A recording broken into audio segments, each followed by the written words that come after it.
It is 2:00 in the afternoon, Eastern time. If you're joining us live on a Friday afternoon, and it's time for another kick-ass career conversation. I'm Kim. I'm Louise.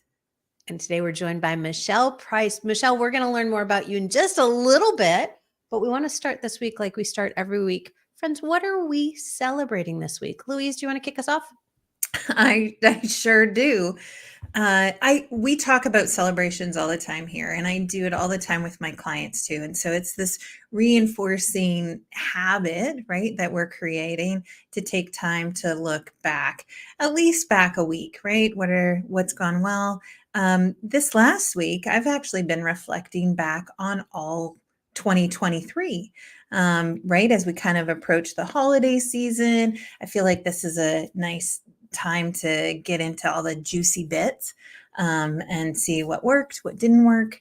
And I'm today actually celebrating the things that didn't work in 2023. I think I spend a lot of time celebrating the things that do. We talk about it all the time here. And as a recovering perfectionist, I am leaning way in to celebrating the things that I learned that didn't work. I'm not going to use the F word because that's hard for the me. other F word. Yeah, the other F word. We'll just pick F words that insert here. But yeah, there have been things that that didn't work as expected, and that's not just okay. That's really good. That's good that I tried. It's good that I took the time to reflect back, that I know that I am not going to repeat those same actions. I'm not even going to say mistakes because they weren't really. So I'm leaning into that and being a little uncomfortable, yet also pretty proud of myself. All the things that tried and didn't work out. Now I want to use the other F word. Michele, what are you celebrating with us today?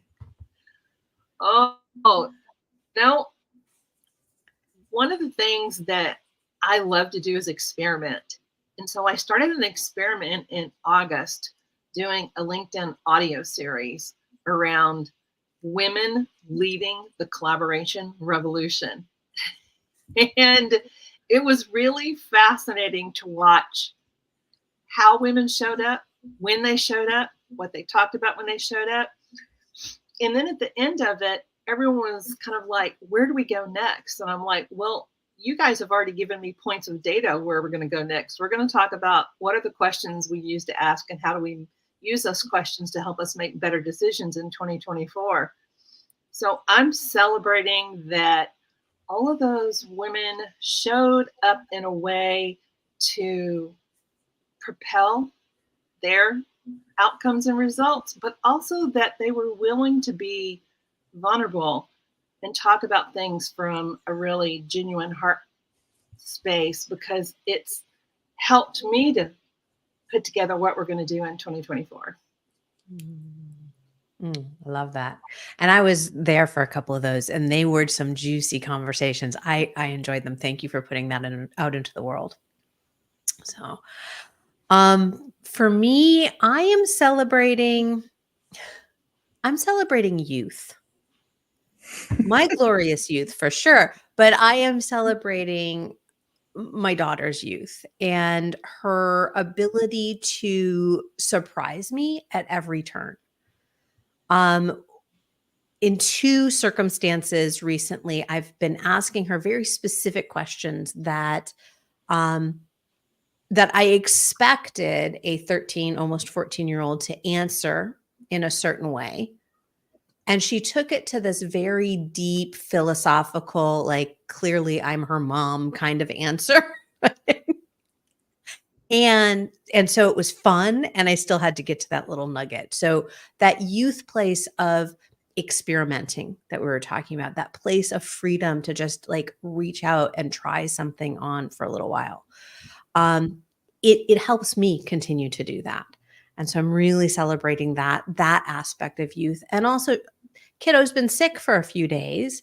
And the reason why I was sitting here going, what do I really want to share today? I can hear her. She is sick, but her favorite thing to do is to sing and dance. Now, it's hard for her to sing right now, and she does have a voice recital that we're hoping she can get to on Sunday, if she's well enough. I know, fingers totally crossed, but I can hear her dancing in there.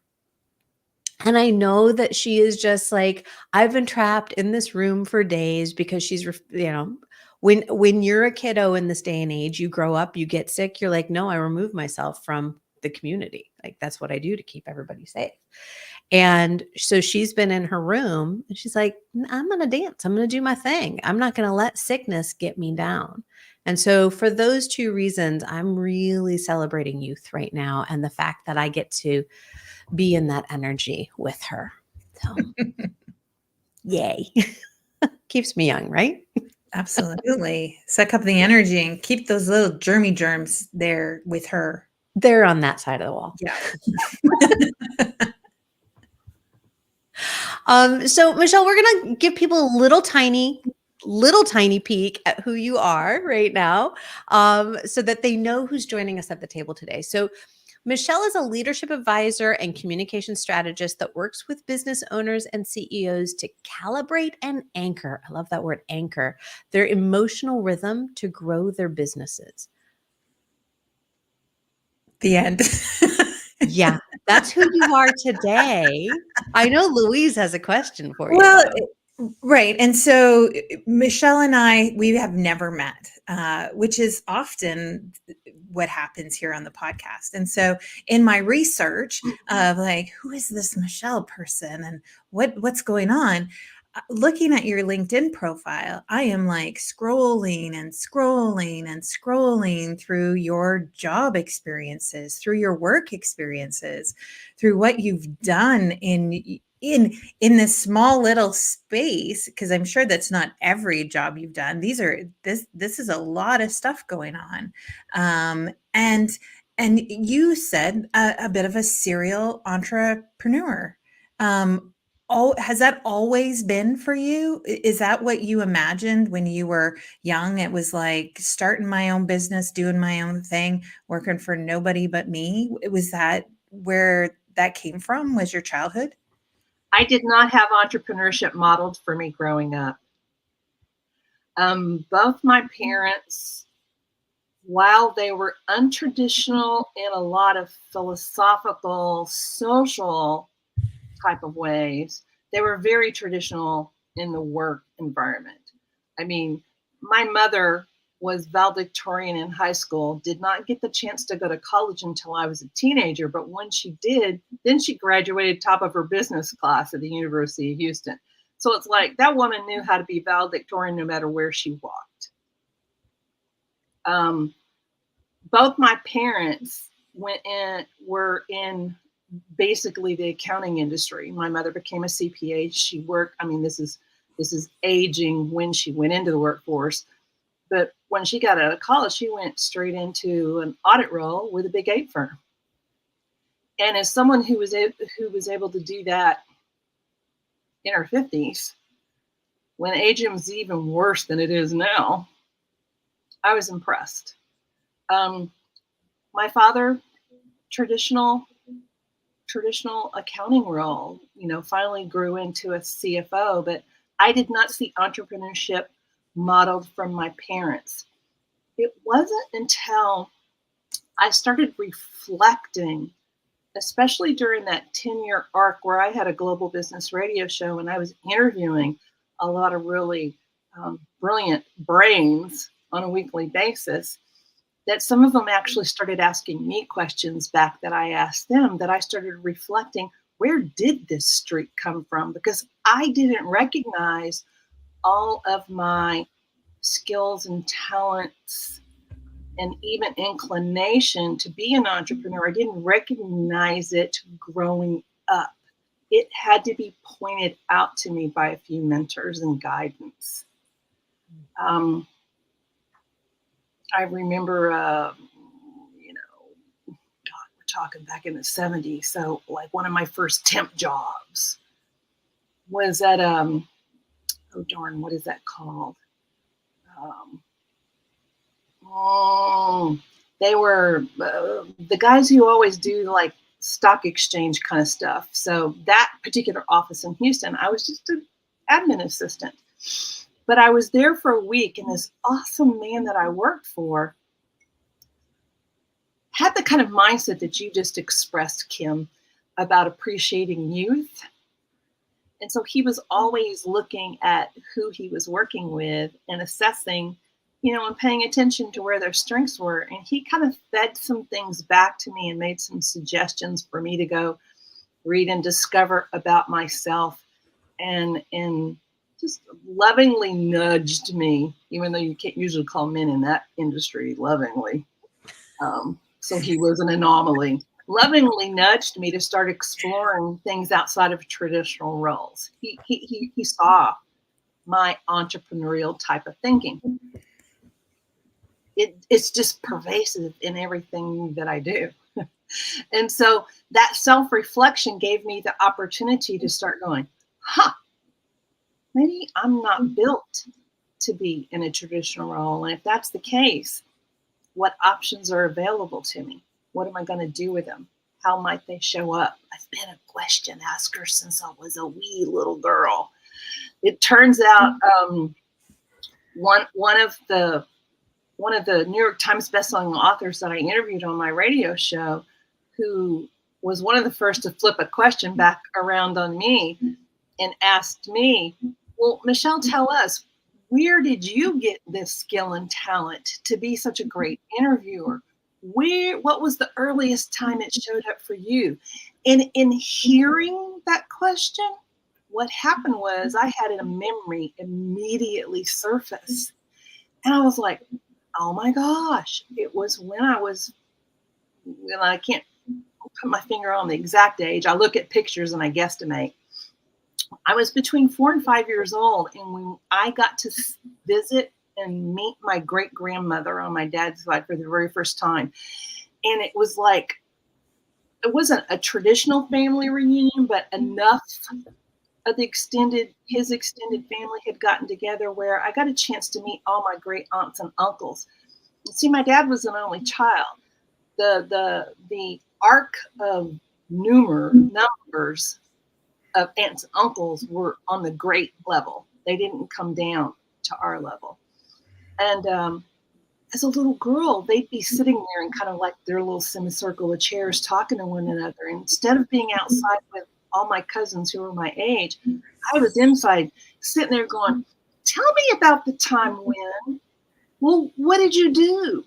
How did you learn that? Oh, and my great grandmother, she just sat there with her eyes sparkling going, this one, you better watch. I love that that's a beautiful story. And I love that you're able to kind of pull these threads of wisdom, not only being a questioner, but then having the questions asked of you. One of the things that you said in there is that you weren't built for traditional roles. And from the bits and bobs that I've gotten to know you, I feel like it goes beyond traditional roles. It's like not built for tradition. Like you're finding new tradition that's bringing forward, as you're just talking with your great grandmother, like you're bringing forward the stories and the knowledge and the wisdom in a new way. Much like what you were doing with the audio program on LinkedIn. How do you tap into that wisdom, right? We're talking about this wisdom within today. How do you tap into that wisdom that you're getting both from externally, but even more so internally?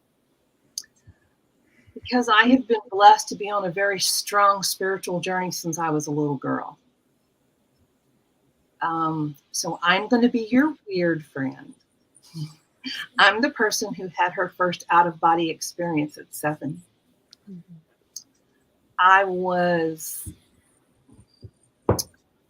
what's the word I'm looking for? Well, destined can be it's not really how I want to identify it. I was chosen by ancestors to be the medicine woman of the family. And they have actively shown up for me since I was born. And so when you have the ability to have that deep a connection to ancestors and have that be a very vibrant part of your spiritual journey throughout life, period, it allows you to show up really differently when you start figuring out who you are. So when I started seeing, oh, okay, I'm not meant to have a traditional role like I've seen modeled around me. And I've never had a problem using questions to help me uncover or explore or discover where possibilities or opportunities are. One of the things I did is I actually started asking myself, okay, so I'm an entrepreneur. Well, that's not been modeled by my parents. Where has it been modeled and how has it shown up and what have I learned from it? And all of a sudden I was like, you silly goose, your grandfather was a farmer. You have literal attachments to the most basic form of entrepreneurship when you look at what a farmer's role is in the community. And so then I just started asking, who else in my family models being different outside of what we've accepted being traditional? And I just started having fun with it, or doing, as you say, pulling on the thread. Mhm. So, Michele, tell me a little bit when we talk about growth from within, like we often see, like we can see growth, right? Like we see a seed go from a seedling to a tree. We can see growth sometimes in our careers by like the titles we have or the experience that we collect. Tell me a little bit more when we're talking about growth from within. Like what tell me that meaty bit.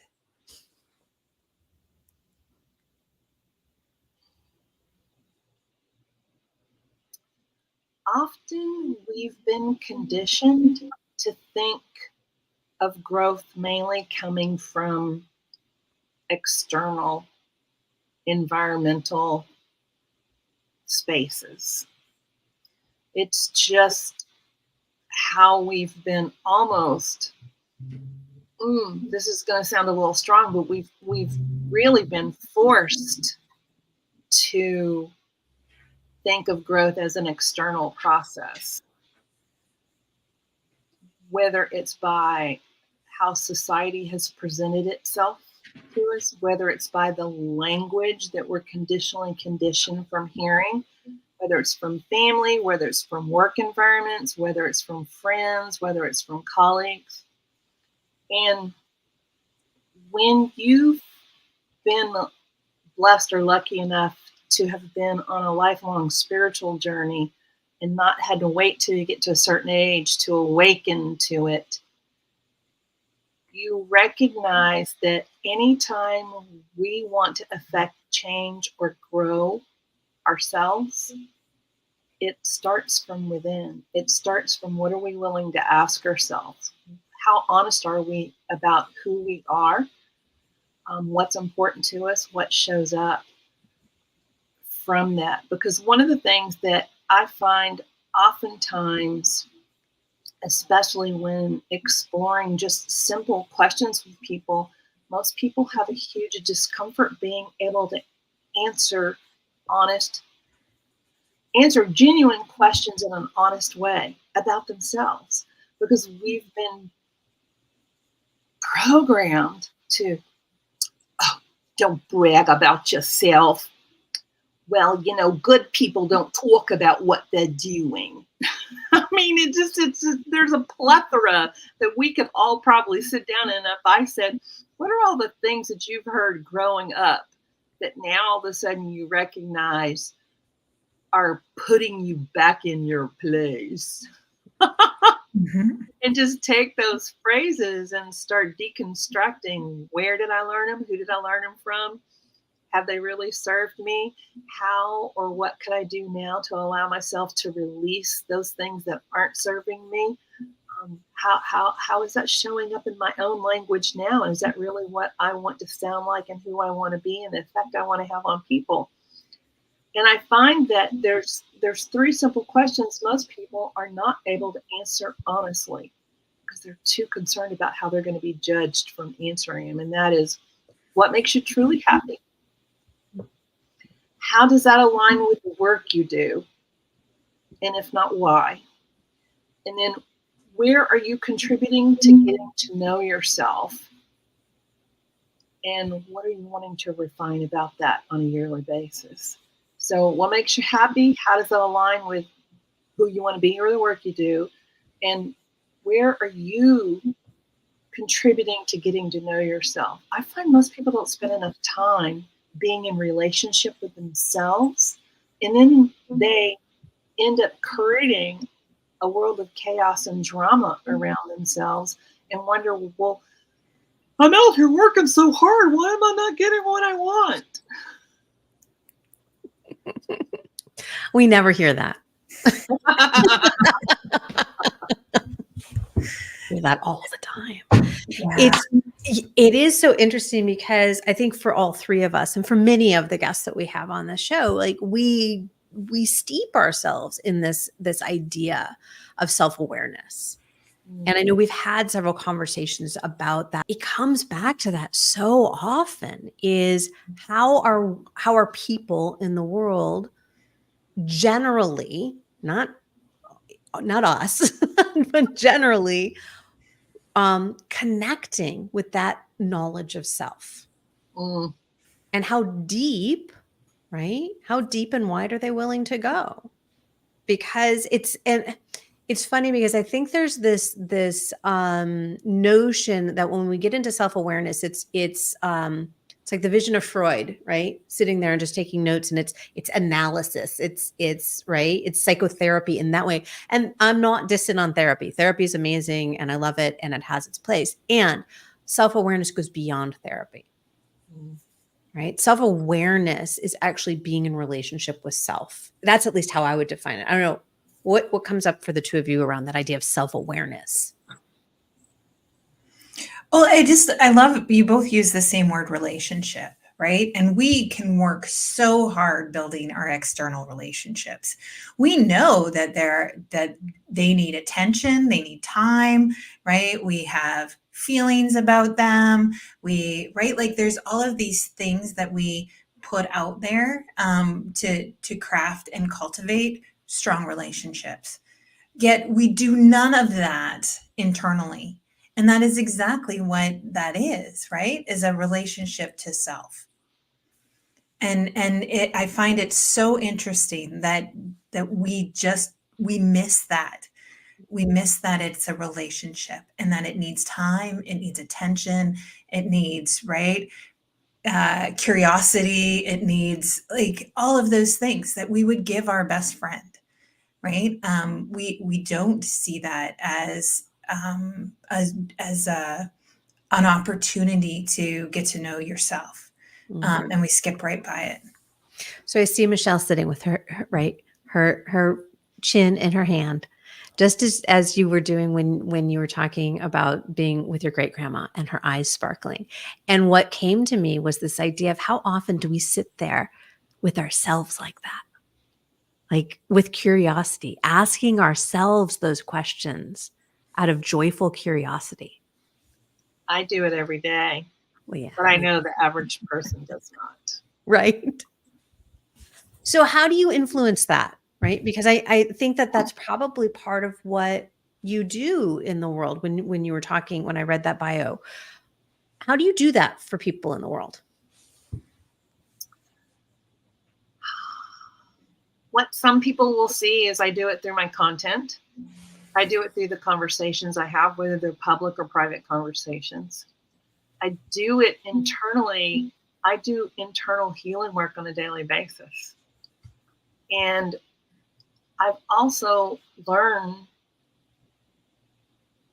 where, from paying attention to the patterns that I see happen.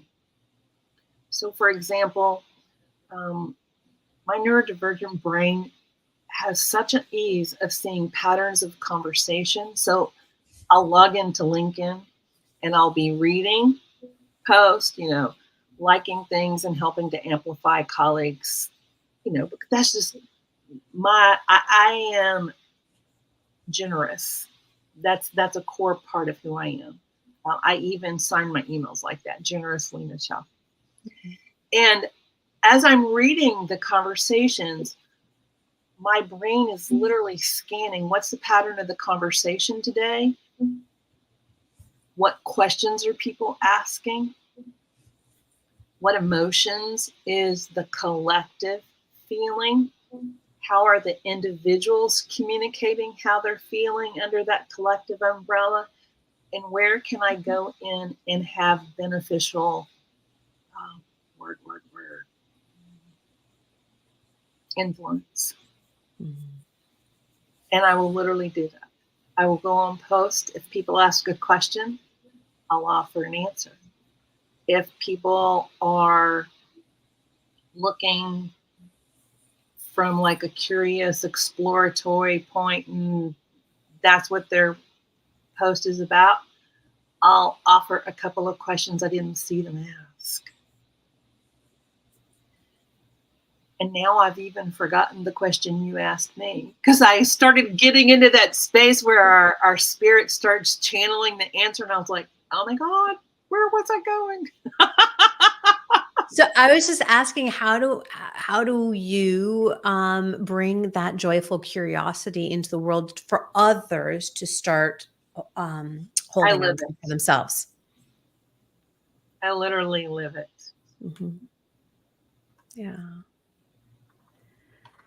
Louise, it's the minute that Michele started talking about being a questioner, being somebody who loves questions, I was like, okay, here's the entire conversation is gonna be one question after another.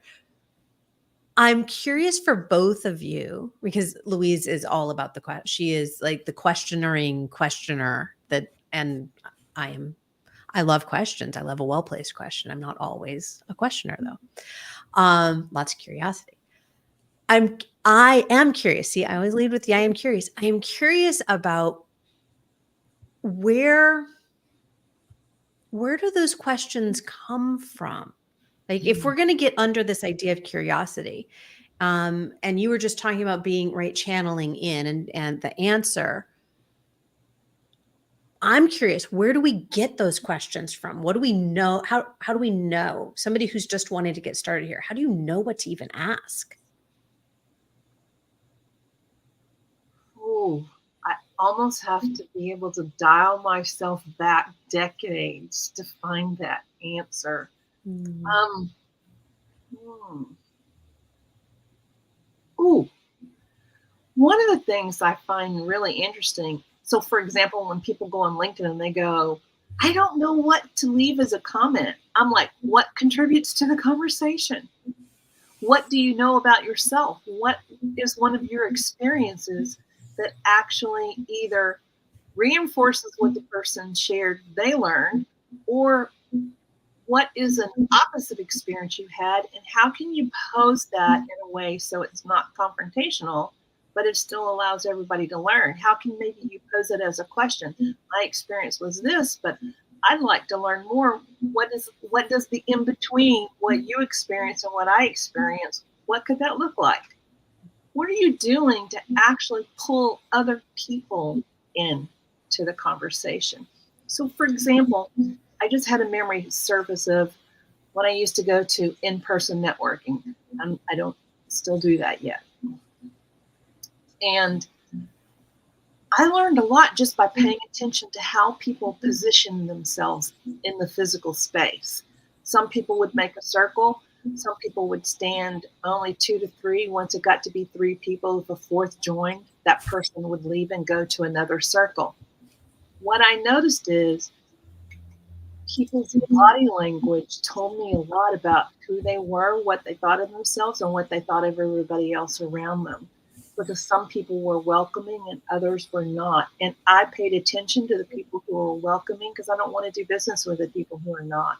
They've already told me who they are, what's important to them, how they're going to function in that space. They've already told me they're not going to be generous. They've already told me it's all about them. Something as simple as, do you leave a foot pointed outward when you're in a circle? to let people know they're welcome.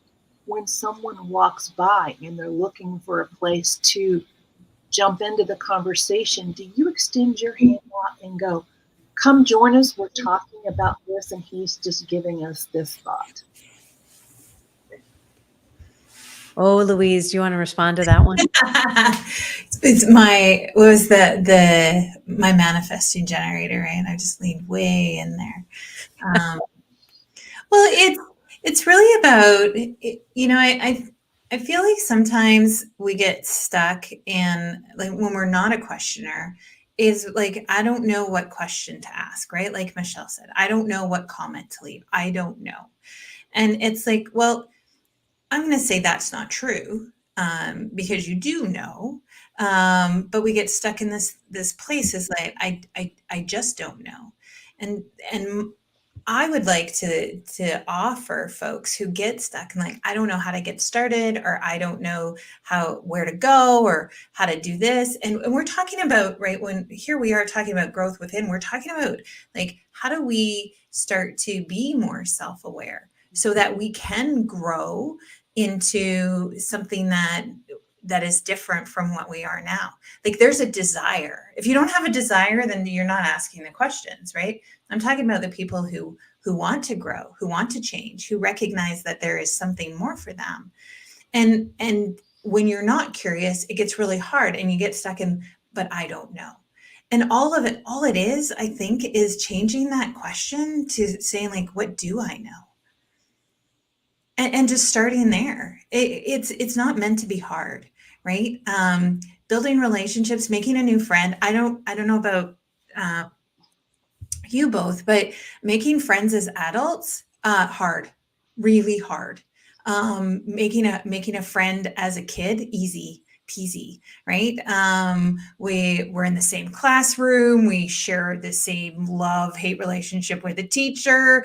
We like Pokemon cards, whatever it is. We have an instant. Wait, you had Pokemon when you were a kid? You're not that young. We just. I was going to say marbles, but in my head I went, I'm not that old. Amen to that too. Yeah, that's my dad's age. We didn't have hoops either. But right, so we have this instant bond and this instant connection. And so as adults, finding these places and spaces where we have bonds and connections is a place to start to explore. And if we think about the questions that we would ask someone as we get to know them, those are the same questions we ask ourselves as we get to know ourselves, right? Mm-hmm. What do you love? What makes you happy, right? Where do you spend your time? What would you like to see different in the world, right? What makes you cry? What makes you laugh? Right? What's the last TV show that you watched? But all of these things tell us a little bit more about ourselves. And we start to build that relationship so that we can then start to ask the deeper questions. It is no different than trying to make a friend from, right, somebody you pass on the street. What do you want to know about them? What could you know about them? But it's feeding that little bit of curiosity. And I know we're not all naturally curious, right? As coaches, but definitely as a questioner, right? Curiosity is just, it just hangs out there like a low hum all the time around me. But if we're not there, we can foster our own sense of curiosity by just pausing to say, well, if I don't know, what do I know? What would I like to know? What's a question I've never asked before? And it can all just start the ball rolling. But that's what came to mind, Kim, like when you were talking, right? Was this, like, how do we get into that space where we can actually, like, cultivate our own growth, and start to build our own self-awareness? And I'm going to go back to that, like, building relationships, right? Building a network, all of those things. So funny, because while both of you were talking, I got all sort of spilky again, like kind of like the frog, but not as bad as the frog episode. If you want to know about the frogs, go 2-3 episodes ago.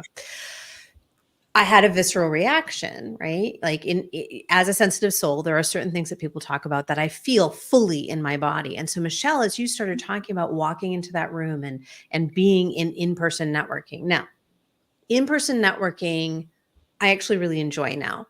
it took me a long time to get to that space, because where I started networking, I was a practicing attorney. I was in a room with a whole bunch of people that I actually wasn't aligned with, that energetically were leading in ways that, ugh. So for me, it was like the last thing I wanted to do. So I still do have that initial response when people talk about being in person, because I was that person who walked around the outside of the room and looked for an entrance and didn't ever find one. And so I think about those people who still struggle with the, like, where's the entrance when they're not seeing it? Because it could be I missed it. I will own that. I might have missed it, or it wasn't there. And then, Louise, you're talking about, right, asking these simple questions and building these relationships, and even just in like developing a friendship or an acquaintanceship. I am sometimes that person who I'm like, no, that's too much for me. That's really scary. But then I went to this place in my mind where what changed for me was the desire to make it change. Not the desire that I'm now going to these in-person things and I'm the life of the party and I'm the one starting the conversations, or I'm the one that starts the friendship or whatever. That might sometimes feel a little too scary for me. But the desire that changed is I didn't want it to feel uncomfortable. And that was all I needed to sort of turn it a little bit, where I could say, okay, if I don't want this to be uncomfortable and this is important to me, right? There's the two parts of it. Like, what do I want the outcome to be? I want it to be less uncomfortable, and owning whether or not this is important to me. Is it important for me to go to networking events? Is it important for me to create new friendships? If the answer is to no, then don't do it. Right? Like, start there. Just don't do it. Don't push yourself. But then the other part is, what is that desired outcome? And the desired outcome wasn't that I was going to walk away with these lists of people that I've met, or these, amazing new deep friendships. It was that I had a desire to be less uncomfortable in those situations. And that was when I took the step of saying, okay, what is one question I can ask? Go ahead, Michele. I see those wheels turning. I'm sitting here going, if more people would become conscious of what is satisfying for themselves. So going back to the inner part, the inner journey of all this, if more people had a real clear answer about what they find satisfying and fulfilling, then everything that we're talking about does come easier. I'm amazed how many times people are afraid to ask themselves the question. And I'm like, if you can't ask yourself the question, how are you going to ask anybody else a question? So, yeah, stop trying to ask other people questions. Start being willing to ask yourself. Mm-hmm. When you're standing there making breakfast, fixing your coffee, give yourself an experiment of asking yourself a new question every day, and it's focused on learning more about you. Yeah. And imagine yourself sitting like this doing it. I mean, that's the joyful part of it, right? It's the, what do I not know? And that was the reality. I was coming from these horrible situations, like really toxic, scary, gross situations, just speaking about networking. Now, quite frankly, I love networking and I teach people how to do it. But I couldn't stand it because it felt so horrible. And it started with a question. Why does this feel bad? And you know what surfaced for me when I was listening to you talk about being an attorney and being in a room full of people you didn't feel alignment with? I had this memory surface of when I lived in Philadelphia. I was part of NABO, so the National Association of Women Business Owners. And one of the things that we as members of NABO had noticed about our corporate partnerships is that few corporate partnerships actually did business with the women in NABO, but always wanted women in NABO to do business with them. Mm-hmm. I was one of the few people that actually got a law firm to hire me to go in and do some training with their people. And it came from attending one of our events. They were like the event sponsor. So, we were in their space. And the willingness to, one, I knew myself well. I paid attention to the pattern of conversation. And then the woman who headed up the corporate partnership for that law firm, she asked a question of, what can we do to help our attorneys be able to network better? I said, I was just giving really clear, frank answers and wasn't afraid of how it could sound or would be judged. And that level of confidence was received because what do attorneys do? They use questions to get what they need from people. And all they needed to learn how to do was to do it in a way that helped them build their book of business. Yep. They're already good at asking questions. Now you just need to show them how to use it with a different lens. Yeah. If only they actually taught us how to ask questions. That was some of what they taught us. They taught us how to think differently is what they taught us. I just looked over the time and that 41 minutes has flown by so quickly. I would love to know, what are our golden nuggets? What are we taking away from this conversation where we're really talking about this growth from within? And we talked about it in a couple different ways. So I'm curious what we're taking away with us today.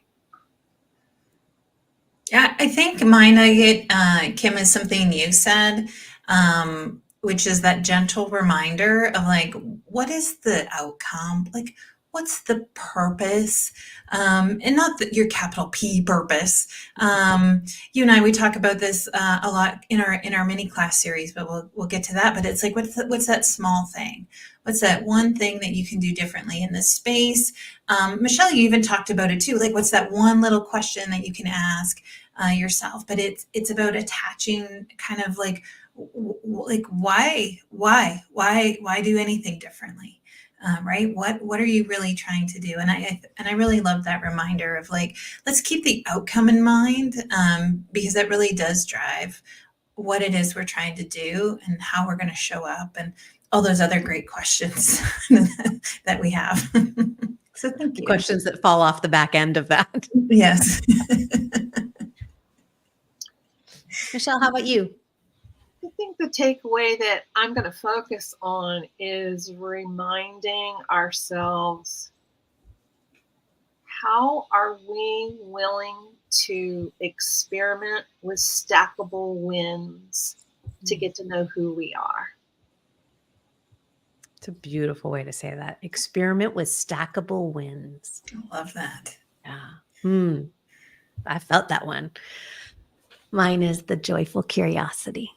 Like just being that bright-eyed kiddo and just like, wow. And whatever it was that we had that about, whether it was about other humans, whether if it was about, I'm going to say frogs, but I don't mean frogs like we meant in the other. But like frogs and bugs and butterflies. And for me, right, it was a couple different things, but I remember one of the things was cooking, like being in the kitchen and watching people cook and thinking about what I could do with food it lit me up. It was that joyful curiosity. Like, ooh, what does that do? Right? What is that over there? So yeah, having that opportunity to lean into that joyful, and it's that little kid joy. I love that. Ooh, and I started with youth today. It's a whole thing. Patterns, Michele, patterns. I love it. Michele, where can people find you? Obviously on LinkedIn. And is that the best place for them That's to really the follow best place to engage with me is on LinkedIn. And I was smart enough to make sure I got my name as my URL. So Beautiful. a gentle reminder for everybody who's used to seeing the American spelling for Michele. And it's funny because teachers used to correct me when I was a little girl. And I remember going home going, Mama, they keep telling me I'm spelling my name wrong. You know, the little Aries girl. And my mother, she always had kind of a quiet way about her. I jokingly now call her the quiet, fierce feminist. She's like, daughter, just remind them. You tell them your mother said there was no way hell was ever going to be in her daughter's name. I love that. So yeah, Michele with 1L Price. There you go. Beautiful, beautiful. Thank you. And Louise, what do we have coming up, and what's going on in our worlds? Oh, we have all kinds of things coming up, which you can check out on your kickasscareer.com. We have a series of mini classes that I alluded to before. Please check those out. We are doing some fantastic things in these short little mini bursts of time and energy that will help you make these big macro changes, right? Michele, it is about stacking, right? And this is what our mini classes are all about. So join us December 21st at 1:12 in the Central Time Zone. All right, Join 1 us Eastern. Yeah, sorry. join us for lunch. And we're going to talk about micro resting, but you can get all that information on your kickasscareer.com. We also have a fantastic episode coming up next week, all about the art of pivoting with Christelle. This is going to be a great conversation with her. So join us all from a complete all Canadian episode next week. I like being an honorary Hey, Canadian. Hey, I say it all the time. My daughter laughs all the time because I'm always finishing a sentence, eh? And she's like, where do you think you're from? And I'm like, well, I'm honorary Canadian, so I'm when allowed to in say Rome, it. right? Absolutely. So yeah, I think that's about it. I think so. For now, Michele, thank you so much for joining us. This has been just a wonderful conversation. I love that you brought your non-traditional self into our world so that we can share it out into the greater world. Thank you. Thank you. thank you. Lovely. Great meeting you, Michele. This won't be the last time we talk with you. Aww. All right, All right, everyone. We'll see you next week. Take care. Bye for now. Bye.